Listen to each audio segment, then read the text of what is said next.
जय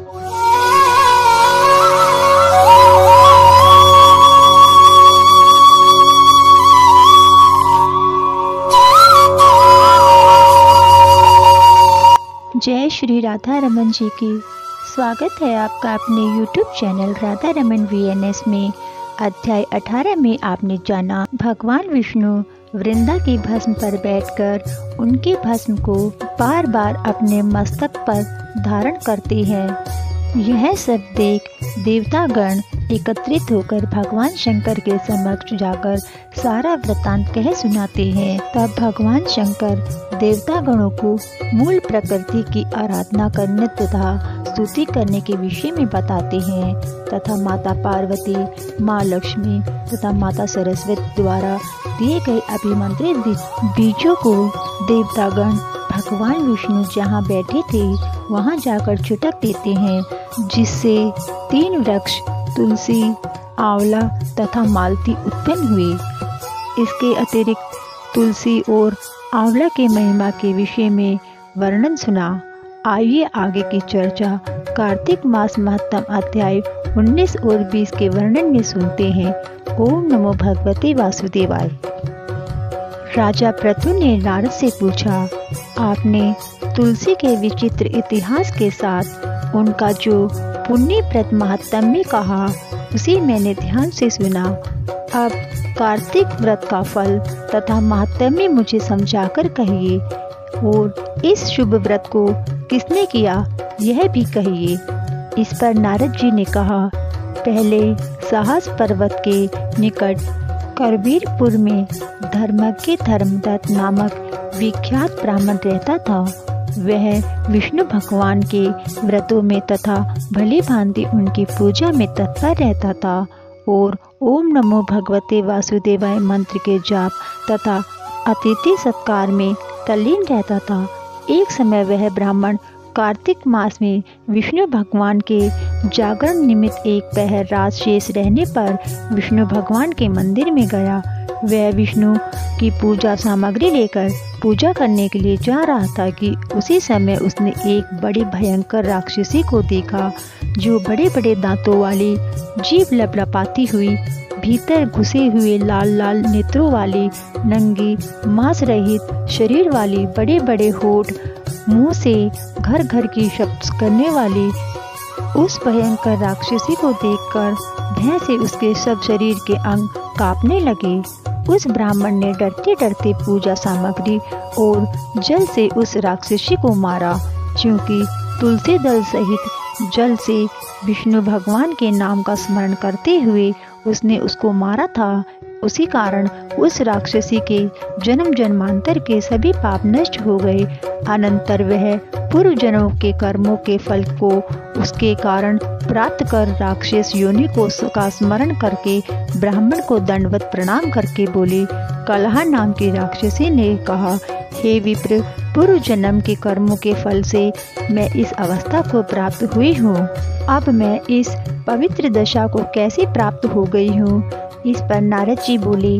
उसको इस प्रकार प्रणाम करते और अर्थ वर्णन करते देखकर वह ब्राह्मण अति विस्मित होकर कहने लगा। धर्मदत्त ने कहा, तेरी यह अवस्था किस कर्म के फल के कारण हुई और पूर्व जन्म में तू कहाँ रहने वाली थी? तेरा चरित्र कैसा था? यह सब तू मुझसे कह।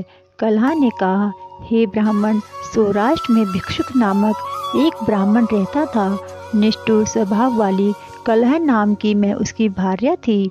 मैं वाणी से भी पति का कल्याण कभी नहीं चाहती थी और न ही उसे अच्छा भोजन, मिठाई आदि देती थी। सर्वदा उसको ठगती थी। नित्य ही झगड़ा मुझे प्यारा था। मुझे इस प्रकार व्याकुल करने वाली देखकर मेरे पति ने दूसरे विवाह की इच्छा की। तब मैंने पहले ही विष खाकर अपना अंत कर लिया। मरने पर यमदूत मुझे बांधकर बारंबार मारते हुए यमलोक में यम के पास ले गए। यमराज ने मुझे देखकर चित्रगुप्त से पूछा, हे चित्रगुप्त, देखिए इसने क्या कर्म किए हैं। जो इसने अच्छा बुरा कर्म किया है उसका फल यह भोगेगी। कलहा ने कहा। चित्रगुप्त ने मुझे धिक्कारते हुए कहा, इसने कोई भी शुभ कार्य नहीं किया और अपने पति को अच्छा भोजन न देकर यह स्वयं अच्छा भोजन खाया करती थी, इसलिए यह अपनी ही विष्ठा खाने वाली हो। पति को देखकर उससे शत्रुता रखने वाली थी, इस कारण शुक्री का जन्म इसका हो। इस कारण यह विष्ठा भक्षण करती हुई शुक्री योनि में उत्पन्न हुए और अकेले ही पाक के बर्तन में भोजन करती थी, इस कारण यह अपने बच्चों को खाने वाली बिल्ली होगी। इसने पति पर क्रोध कर आत्मघात किया, इस पाप से यह घृणित प्रेत योनि में निवास करे। अब अपने दूतों के द्वारा इसे मरुस्थान देश में भेज दीजिए, वहाँ यह बहुत दिनों तक प्रेत योनि में रहकर फिर से पापनी 3 योनियों का भोग करेगी। कलहा ने कहा, वहीं से मैं 5 वर्षों से अपने कर्मों के द्वारा भूख प्यास से नित्य दुखी होकर प्रेत योनि में हूँ। भूख और प्यास से अति पीड़ित होकर एक वैश्य के शरीर में प्रवेश कर मैं कृष्णा और वेणी नदी के संगम पर इस देश में आ पहुँची हूँ। इसके शरीर में रहती थी कि वहाँ से शिव और विष्णु के दूतों ने बलात् हमको बाहर निकाल दिया। फिर हे द्विजोतम, मुझ भूखे प्यासी को आप दिखाई दिए। मेरे ऊपर आपके हाथ से तुलसी दल का छींटा पड़ गया, इससे मेरा पाप नष्ट हो गया। हे विप्रश्रेष्ठ, आप कृपा करके बताइए आगे होने वाली 3 योनियों से और इस प्रेत देह से मेरी मुक्ति किस भांति हो। ब्राह्मण कलहा की इस प्रकार की वाणी सुनकर उसके कर्मों के परिपाक से स्वयं चकित और दुखी हुआ और उसकी ग्लानि देखकर उसका चित्त पिघल गया। तब ब्राह्मण थोड़ी देर ध्यान में चुप होकर दुखी स्वभाव से कहने लगा। इति श्री 19वां अध्याय संपूर्ण। कार्तिक मास महात्म्य 20वां अध्याय। धर्मदत्त ने कहा, तीर्थ व्रत और दान आदि के करने से सभी पाप नष्ट हो जाते हैं, परंतु प्रेत योनि में रहने को यह अधिकार नहीं है। परंतु दुस्सह दुख को देखकर मेरा मन अत्यंत दुखी है। दुख से तुम्हारा उद्धार किए बिना मुझे संतोष नहीं होगा। तुम्हारा पाप बड़ा ही भारी है, क्योंकि ये तीनों योनियां अत्यंत पाप से ही प्राप्त होती हैं और यह अत्यंत निंदित थोड़े पुण्य से नष्ट नहीं हो सकती।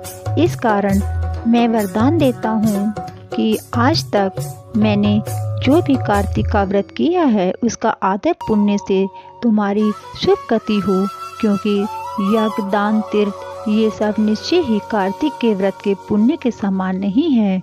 श्री नारद जी बोले, धर्मदत्त यह कहकर उसको ओम नमो भगवते वासुदेवाय यह 12 अक्षर मंत्र सुनाता हुआ तुलसी के जल से अभिषेक कर ही रहा था कि इतने में वह प्रेत योनि से छूटकर प्रज्वलित अग्निशिखा के समान दिव्य रूप धारण कर लक्ष्मी के समान सुंदर हो गई। तब वह धर्मदत्त को दंडवत करती हुई प्रसन्नता से गदगद होकर बोली, हे विप्रश्रेष्ठ, आपके आशीर्वाद से मैं इस घोर नरक से छूट गई हूँ और पाप सागर में डूबती हुई मेरे लिए आप नौका के सदृश हैं। इस पर नारद जी ने कहा, हे विप्र, वह इस प्रकार कह ही रही थी कि उसी समय उसे विष्णु गणों से सहित आकाश मंडल से अपनी ओर आता हुआ एक दैदीप्यमान विमान दिखाई दिया। फिर उस विमान के द्वार पर बैठी हुई पुण्यशील, सुशील और अप्सरा गणों को देखा। आकाश से आए हुए उस विमान को धर्मदत्त ने आश्चर्य से देखा और उस विष्णु रूपधारी पार्षदों को देखकर भूमि में दंडवत प्रणाम किया। पुण्यशील और सुशील नामक गणों ने उस भक्त ब्राह्मण को अपने हाथों से उठाकर उसका अभिनंदन करते हुए धर्म युक्त वाक्य कहा। गणों ने कहा, हे द्विज श्रेष्ठ, आप धन्य हैं, क्योंकि आप सर्वदा विष्णु भगवान के व्रत कथा सेवा में तत्पर होकर दीन दुखियों पर दया करते हैं। जो आपने बाल्यकाल से पवित्र और शुभ कार्तिक व्रत किया था, उसके आधे फल से कलहा के पूर्व जन्म से संचित पाप नष्ट हो गए और भी उसके सैकड़ों जन्मों के अर्जित पाप नष्ट हो गए हैं। केवल स्नान मात्र से ही इसके पूर्व जन्म के पाप नष्ट हो गए। हरि जागरण आदि करने से पुण्य प्रभाव से यह आकाश मंडल से विमान आया है। हे साधु, हम लोग इससे अनेक भांति के भोगों से युक्त वैकुंठ में ले जाते हैं। आपके दिए हुए दीपदान के पुण्य से यह अतिशय तेजस्विनी हुई और तुलसी पूजना आदि तथा कार्तिक व्रत के प्रभाव से हे दया सागर यह विष्णु भगवान के निकट रहेगी।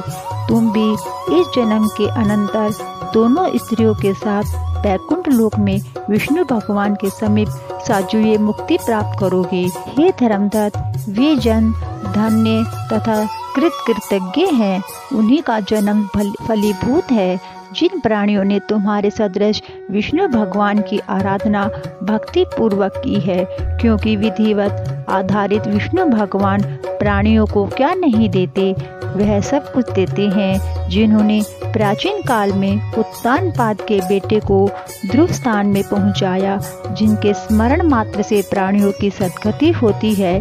प्राचीन काल में जिन विष्णु भगवान के नाम स्मरण से ही ग्राह से पकड़ा हुआ हाथी थी हस्ती योनि से मुक्त होकर जय नाम का उनका पार्षद बना, तुमने उन्हीं विष्णु भगवान की सेवा की है। इसी से दोनों स्त्रियों के साथ सहस्र वर्ष पर्यंत विष्णु भगवान के समीप निवास करोगे। जब तुम्हारा पुण्य क्षीण होगा तब तुम पृथ्वी में सूर्य वंश में प्रसिद्ध राजा होगे। दोनों स्त्रियों के साथ तुम दशरथ नाम से प्रसिद्ध राजा होगी तथा यह स्त्री तुम्हारे आधे पुण्य की भागीदार होने से तुम्हारी तीसरी भार्या होगी। भूमंडल में विष्णु भगवान अपने को तुम्हारे पुत्र के रूप में बनकर तुम्हारे सन्निकट रहेंगे और देवताओं का कार्य करेंगे। विष्णु भगवान को प्रसन्न करने वाले तुम्हारे कार्तिक व्रत से अधिक महत्वपूर्ण यज्ञ दान तीर्थ आदि कोई भी नहीं है। हे द्विजवर, तुम धन्य हो, क्योंकि तुमने जगत गुरु विष्णु भगवान के प्रसन्नार्थ कार्तिक का व्रत किया है, जिसके आधे पुण्य की फल भागने इस कला को हम लोग विष्णु लोक में ले जाते हैं। इति श्री 20वां अध्याय संपूर्ण। बंधु, आपसे अनुरोध है, यदि आप हमारे चैनल पर नए हैं तो हमारे चैनल राधा रमन VNS को सब्सक्राइब जरूर कीजिए, ताकि हमारे चैनल के माध्यम से आने वाली व्रत कथा त्योहारों की जानकारी आपको समय से मिल सके। आपको वीडियो अच्छी लगे तो वीडियो को लाइक व शेयर जरूर करें। आप सबको जय श्री राधा रमन जी की धन्यवाद।